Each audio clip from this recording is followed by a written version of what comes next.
Yo, what's up, everyone?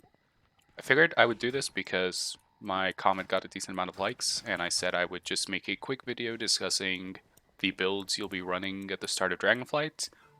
Uh, I'll go over the 3 specs and kind of what you're looking for in terms of AOE setups, single target setups, and just what you're looking to run.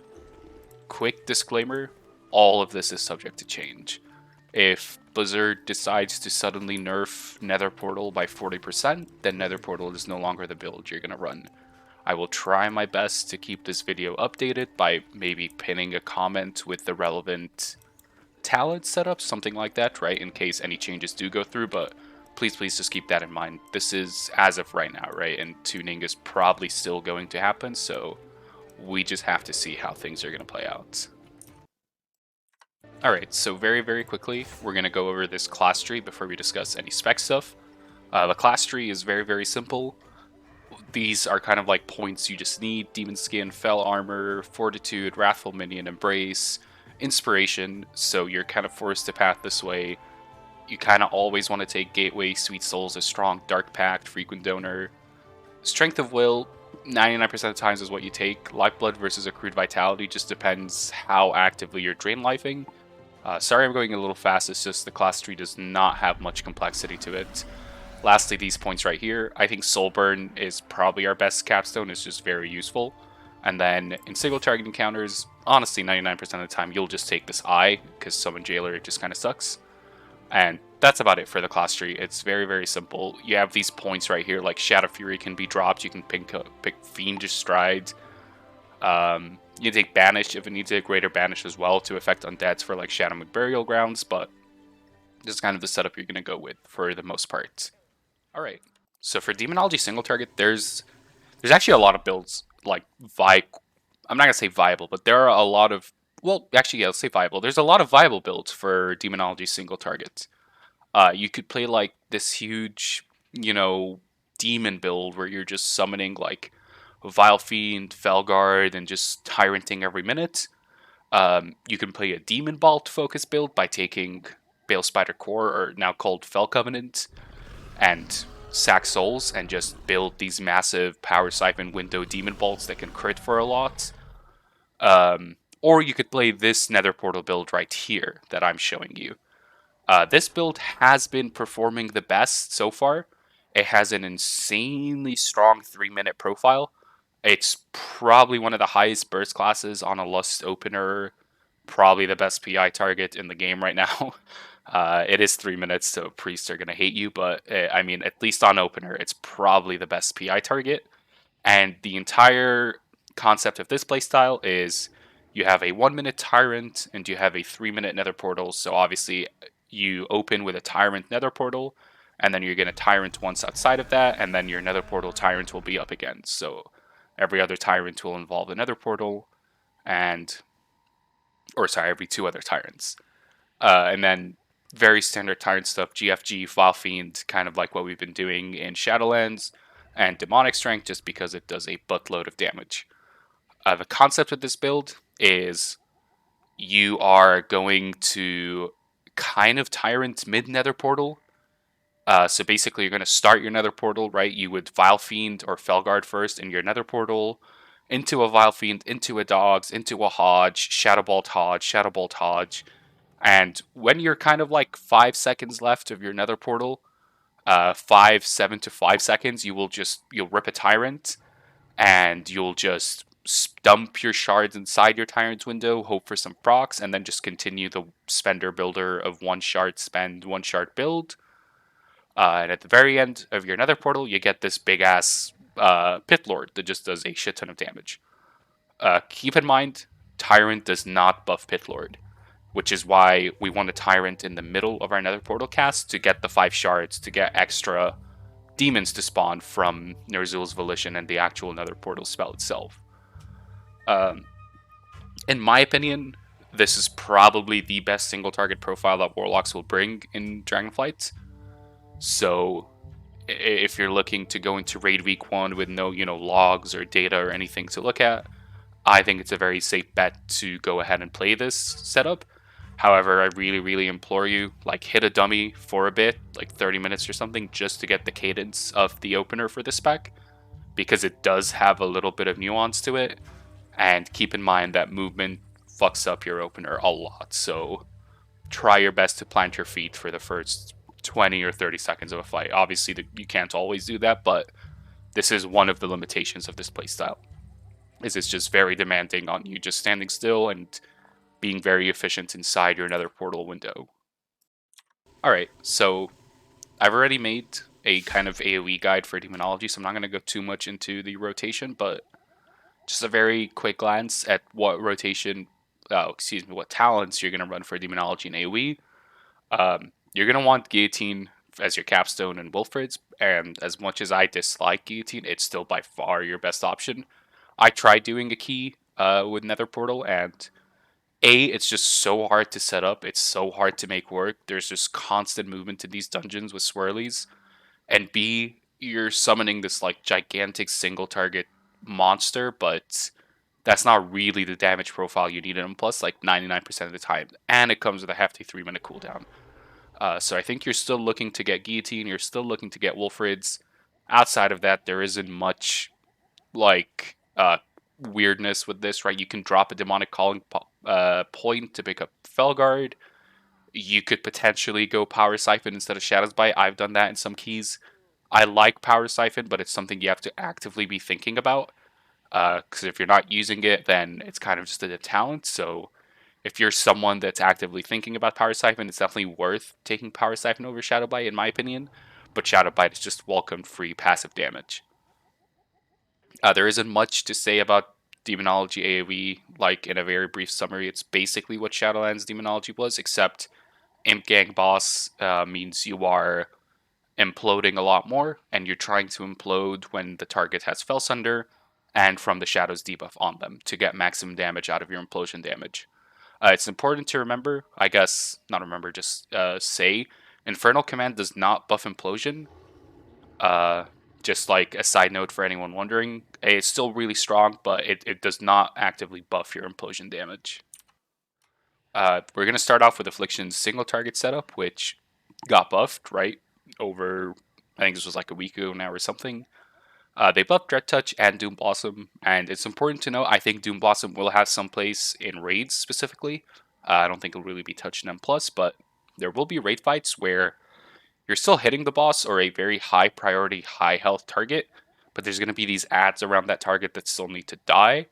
And I think in that case, you can justify running Doom Blossom over Dread Touch, but obviously numbers will be run and people will just have to mess around and figure out if it's worth it, because you do lose a lot of dot damage on your primary target if you spec out of Dread Touch.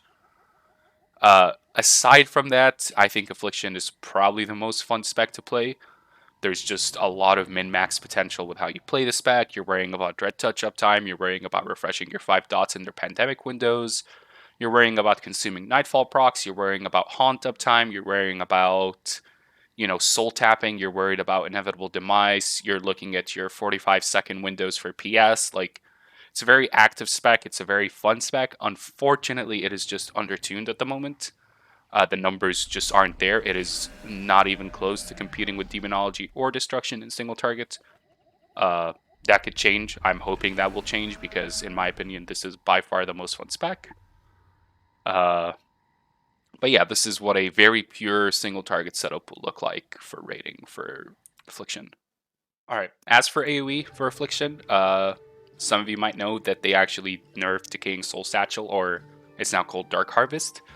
It was actually a really hefty nerf. They basically nerfed a capstone by 50%, which I don't even think the capstone was that strong to begin with. I wish we got a clarification on why this was nerfed that heavily.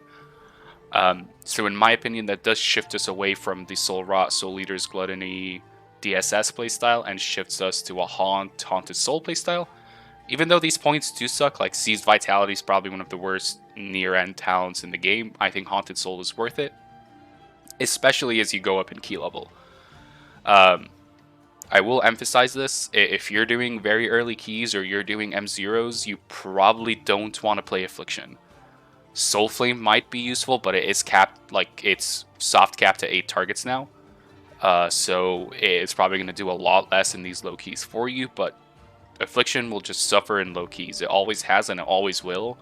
It needs packs to live. It needs to get full value out of Dark Lair and Grim Reach, which makes your Dark Lair do AoE damage. Your dots need to tick for Haunted Soul and Creeping Death to do their work. You need to go through several cycles of like Vile Taint or Agony applications, or either just one cycle and have a pack die.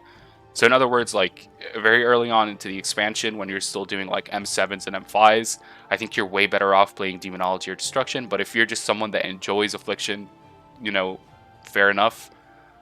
This is what I would recommend running. And yeah, it's just a seed spam gameplay. There's nothing really convoluted about it. And Dark Lair becomes this massive AoE cooldown, and you're just looking to try and keep Wrath of Consumption up if you can. And just obviously snipe with Drain Soul and Nightfall procs and execute targets to do more damage. Alright, so this is what your single target setup will look like for Destruction. Going from Shadowlands to Dragonflight, in my opinion, Destruction got a huge upgrade in how it feels in single target. You have a lot more things to manage and a lot more things to look at, and you have a lot more active buttons to press outside of just Incinerate spam till your Chaos Bolt is back up. You still have Eradication and Ashen Remains, which are a talent and a conduit that were very centric to the playstyle of Destruction and Shadowlands. Huge upgrades are things like Roaring Blaze and CDF and Raging Demon Fire. So a lot of your playstyle now revolves around keeping Immolate up on your target by Demon Firing and making sure Roaring Blaze is always active when you Demon Fire. Your Infernal window just feels massive, and you're actually just machine gunning Chaos Bolts because of the interaction between Crashing Chaos and Madness. Your Chaos Bolts cost 1 shard, and they just cast faster and do more damage because of Madness, and then, every X amount of Chaos Bolts, you're getting a free one that summons a Blasphemy. And then the last little bit that makes the spec a lot more, not to say complex, but a lot more involved is Burn to Ashes, right? So anytime you use a Spender, your next Incinerate does more damage, and this stacks up to 4 times, which means you cap Burn to Ash stacks after 2 Chaos Bolts. And obviously, because of Roaring Blaze affecting Incinerate, you're going to want to make sure you Roaring Blaze your target before you Incinerate them. And this is where things get a little weird for Destruction, because you're going to run into this problem of you're either going to overcap shards because of Crashing Chaos in your Infernal, or you're going to overcap Burn to Ash stacks. Burn to Ashes, sorry. Is there a correct move here? I'm not exactly sure. You're going to have to kind of just figure out on the spot what you want to do, right? Like, how are you going to make sure you're not capping your Burn to Ashes stacks without overcapping shards, or how are you going to not overcap shards while still using your Burn to Ash stacks? It's just going to require some practice, but even if you do overcap your Burn to Ashes, like, it doesn't matter as much because you are looking to max out your Madness, Crashing Chaos window and just pump Chaos Bolts in that window, so even if you have to Chaos Ball 3 times before you Conflag double Incinerate, that's fine. And they did buff the duration of Madness to 5 seconds. It doesn't say it here, but it's actually 5 seconds now. So there is a bit more leeway between how much time you have between every Chaos Bolt. So overall, the spec feels a little weird in single target because you have like 2 conflicting priorities in terms of spending your Burn to Ashes or spending your Soul Shards in your Crashing Chaos window, but it feels good to play. It makes sense. It feels fluid. CDF, in my opinion, is a cool addition. Roaring Blaze is a very nice spell to play around. So, yeah, I think Destruction has a lot of things going for it in single target. And numerically, it's pretty up there with Pitlord, Demonology, but I think Demonology is just overperforming it slightly more at the moment. So, I think going into raids as Demonology might still be the play. Alright, so for Destruction, we're actually going to go over 2 builds. This is the build I would recommend running in M0s and very low keys for Destruction, and the main reason I recommend this build is because Rain of Fire just isn't going to net you the same value in low keys as it is in high keys. And what I mean by that is Inferno relies on like an accumulation of Rain of Fires over an extended period of time where you can get your Immolates out, where you can get your Shard Gen rolling, and you can get into this like spammy phase. In low keys, where upfront damage is just a lot more necessary, you're not going to be able to utilize Destruction.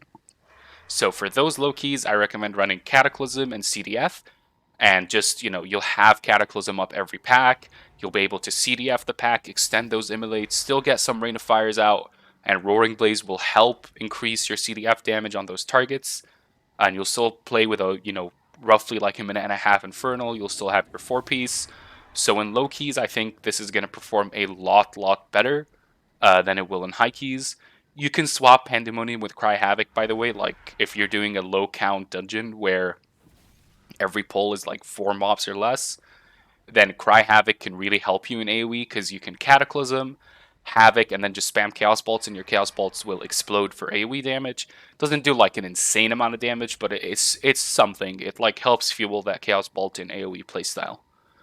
The other build, which is probably what you'll run in higher keys, this is what I've been testing in like plus 16s and 17 fort keys, is very similar to the Shadowlands playstyle where you take Inferno and you basically run Wolfrids and Crashing Chaos to reduce the cost of Rain of Fires, and you just spam Rain of Fire in AoE, right?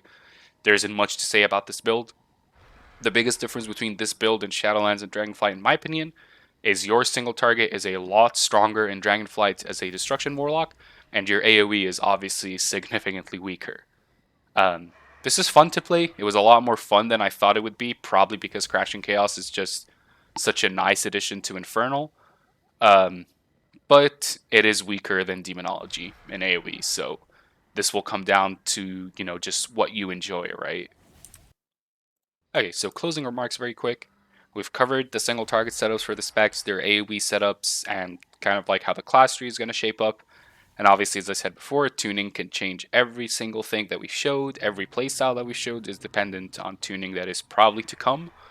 But if I were to rank the 3 specs right now in terms of what is most viable to least viable, or I should say what is the strongest to weakest, because everything is viable depending on the content you're doing, but the strongest spec is looking to be Demonology.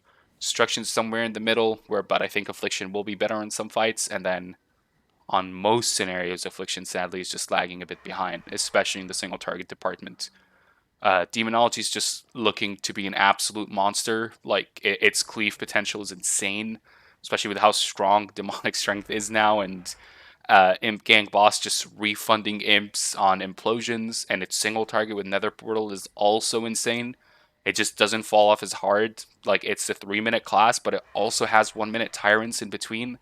So it's not like Aventhyr Boomkin in Shadowlands where you do your damage and then you AFK for 3 minutes and then you do your damage. You actually have a 1-minute damage profile and a very strong 3-minute damage profile.